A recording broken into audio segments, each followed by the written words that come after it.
জি, এখানে আসলে হেফাজত ইসলামের যে নেতাকর্মীদের একটি মানে একটি চিন্তা থেকে যে যদি কেউ এই মুহূর্তে ডিবি কার্যালয় বা কাউন্টার টেরিজমে পার্সোনাল সেলে যদি এই সেলে যদি আটকা থাকে না খেয়ে মারা যাবে, সেই জন্যই কিন্তু এটি খোলা হয়েছে।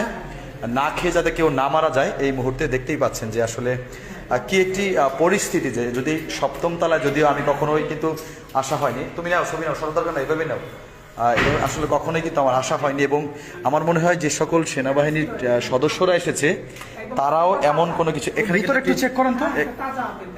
এই যে একজন একটি কিন্তু মাদ্রাসার ছাত্রদের যে পাজামা সেটা কিন্তু দেখা যাচ্ছে, দেখতেই পাচ্ছেন, সেটা কিন্তু একদমই দেখা যাচ্ছে এই মুহূর্তে। এবং বই, কোরআন দেখেন, বই এবং আপেলটি তাজা আপেল, একটি আপেল আমরা পেয়েছি এই ছেলের মধ্যে, দেখতেই পাচ্ছেন যে আপেলটি কিন্তু তাজা, একদমই আপেলটি তাজা রয়েছে।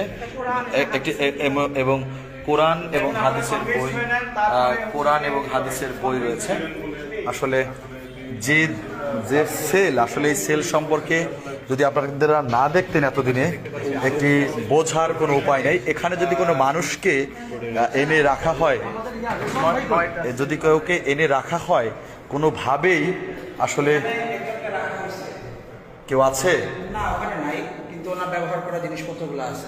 আসলে কি সেল, আসলে এই সেল যদি স্বাভাবিক কোনো মানুষ আসে, তাকে যদি চোখ বেঁধে আনা হয়, সে কোথায় আছে বা কেমন জায়গায় আছে সেটি কিন্তু বলা কষ্টসাধ্য। কারো যদি চোখ বেঁধে এখানে আনা হয়, সেক্ষেত্রে কখনোই কিন্তু এটা বোঝা সম্ভব না যে কোথায় আছে।